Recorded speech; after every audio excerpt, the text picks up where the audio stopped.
In this video, we will be building LEGO Architecture Set 21062, the Trevi Fountain in Rome, Italy. This is exciting for me. I've actually been to the Trevi Fountain, so I'm really excited to build this and see how close it is to the real thing. So let's get started.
So we finished. This is LEGO Architecture Set 21062, the new LEGO Trevi Fountain. It's in Rome, Italy.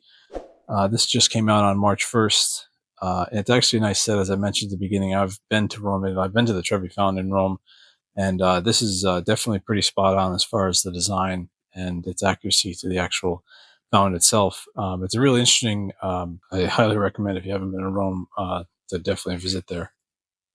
This set comes with just over 1,800 pieces, and it retails in the US for $169.99. So as with most of these architecture sets, obviously there's the Trevi Fountain printed piece on it. The primary elements of this Trevi Fountain that are really cool are the three statues that are at the bottom here in the front, and then over here on the sides there's a couple of half statues, as well as horses. So you build out these individual horses separately. They're not, these are minifigures here, these three here. These are all minifigures, and then the horses are actually built out using a couple of, these are interesting horse head pieces here.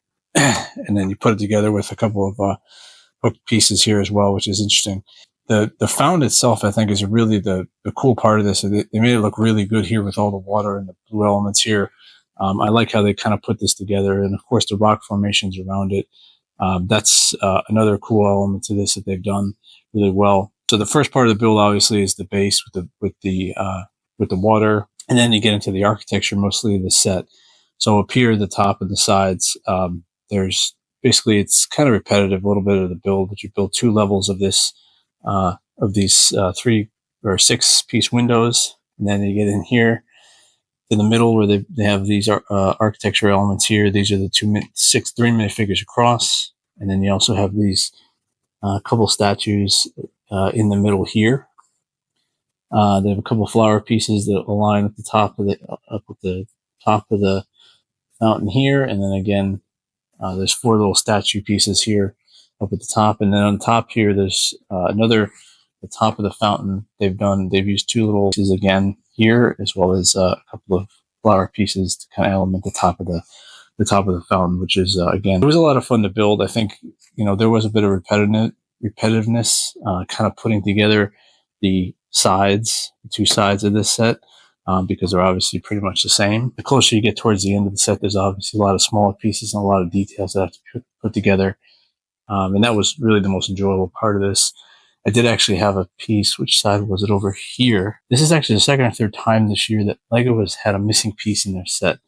And it was one of the little pole pieces that kind of sticks in here to form the rest of the window. The set's not quite as big as I think they've been releasing every year now. They've been releasing a single architecture set. So I'm not sure if this is this year's version of that set. It's not as many pieces as I thought it might.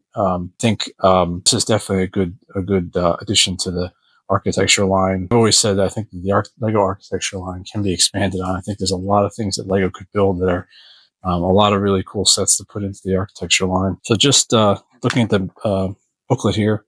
So again, there's a really nice picture here in the front of the fountain, and then it gets into the book. There is obviously a picture here of the fountain itself at the front here, which is it's really, like I said, it's really close to the actual set itself. But it does talk here a little bit about the Trevi Fountain and how it was built, and its heritage and centuries throughout Rome. And then again, it talks also here about the LEGO architecture team. And this is the architecture LEGO designer. And again, there's also another page here. It talks about the history behind the fountain. There's a nice picture here as well of the fountain. And then it talks also about what each of the elements of the fountain. So there's, like the Virgin, the Agrippa, what each of these elements all stands for. I didn't do too much reading about this when I was in Italy. I saw this very briefly, but I actually learned a little more about it this time around after building this. So as usual with architecture sets, there are no stickers in this set. Nice feature that I enjoy. Like I said, I do really enjoy architecture sets. I love putting these together. I've built a lot of these, and I think that LEGO certainly could expand on quite a few of these. But this set is a lot of fun. It's definitely a nice display piece for sure. I know there's a lot of things in Rome that LEGO could definitely probably expand on, not just with the Colosseum, but I did enjoy building this. It's a pretty straightforward build. I mean, the base is pretty straightforward. You build the waterfall, so most of the time that you spend building it is mostly in the top back element here, with all the little small pieces in the windows. that's where most of your your build is really. But I had a lot of fun putting it together. It's a really nice set. So if you're a LEGO architecture fan, or even if you've been to Rome or interested in this at all, I would definitely highly recommend picking this one up. And so again, I hope you enjoyed this build. And if you did, I'd appreciate you clicking on like and subscribe, or leave a comment and let me know what you think, what your thoughts are on this set. And once again, I appreciate your support, and thanks for watching.